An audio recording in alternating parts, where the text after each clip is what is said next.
নমস্কাৰ বন্ধু বান্ধৱীসকল, মই জ্যোতিষৰণীয়ে অন্য এটা টিএলএমৰ ভিডিঅ'লৈ আপোনালোক সকলোকে স্বাগতম জনাইছোঁ।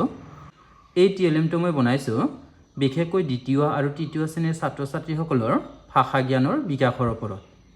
আৰু এই টিএলএমটোৰ জৰিয়তে মই তেওঁলোকক লুডু খেলৰ আমেজ লোৱাৰ লগতে আমাৰ অসমীয়া শব্দ ভাণ্ডাৰৰ বিকাশ কৰিবৰ কাৰণেও উৎসাহ যোগাম। প্ৰথমতে মই তেওঁলোকক এনেদৰে আৰম্ভ কৰিম যে 4জন ছাত্ৰক মই এনেদৰে বহাই ল'ম 4টা ঘৰত। এইটো হৈছে লুডু গুটি আৰু এইটো মই কাৰ্টুনেৰে বনাই লৈছোঁ।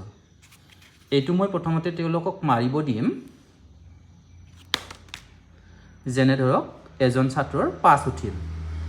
5 উঠিল, এইটো এতিয়া ইয়াৰ পৰা নলাব, গতিকে আকৌ মই তেওঁলোকক 3বাৰ মাৰিব দিম। অৰ্থাৎ আমি লুডু খেলত এজন ব্যক্তিয়ে যেনেদৰে 3বাৰ মাৰোঁ, ময়ো তেওঁলোকক 3বাৰ মাৰিব দিম। এবাৰ হৈ গ'ল, বাকী 2বাৰ তেওঁলোকক মাৰিব দিম যেতিয়ালৈকে 6 নুঠে।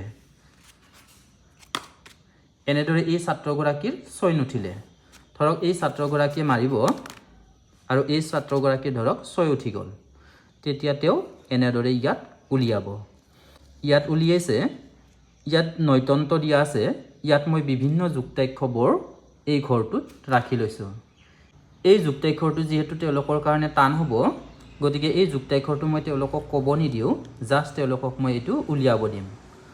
আৰু এনেদৰে বাৰে বাৰে যেতিয়া তেওঁলোকে এই যুক্তাক্ষৰটো দেখি থাকিব, তেওঁলোকৰ মনতো এই যুক্তাক্ষৰটো ৰৈ যাব। গতিকে 6 উঠিল, তাৰপিছত যদি মই মাৰোঁ 2, যিহেতু 2 উঠিল, ইয়াৰ পৰা মই 2 ঘপ আগুৱাই দিব দিম, 1, 2। এতিয়া এই ছাত্ৰ বা ছাত্ৰীগৰাকীক মই এই অ বৰ্ণটোৰে এটা শব্দ ক'বলৈ দিম। যেনে এই ছাত্ৰগৰাকীয়ে ক'লে অমিতা, তেতিয়াহ'লে এই গুটিটো ইয়াতে ৰৈ যাব। যদি এই ছাত্ৰগৰাকীয়ে ভুল উত্তৰ দিয়ে, যেনে অমিতাৰ সলনি কল দিলে, তেতিয়া কিন্তু ই আকৌ পিছুৱাই যাব লাগিব। তাৰপিছত এই ছাত্ৰগৰাকীয়ে আকৌ মাৰিব। এনেদৰে মই এজনৰ পিছত আনজনক এনেদৰে খেলখন খেলুৱাই যাম।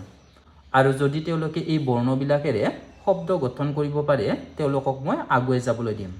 গতিকে মই আশা কৰিছোঁ এই টিএলএমটোৰ জৰিয়তে তেওঁলোকে অসমীয়া শব্দ ভাণ্ডাৰৰ বিকাশৰ ক্ষেত্ৰত কিছু উৎসাহ পাব। আপোনালোকে মই বনোৱা এই টিএলএমটোৰ বিষয়ে কি ভাবে কমেণ্ট বক্সত জনাবচোন। আৰু যদিহে আপোনালোকৰ মই বনোৱা টিএলএমবোৰ ভাল লাগে, তেন্তে শ্বেয়াৰ কৰিবলৈ নাপাহৰিব। ধন্যবাদ।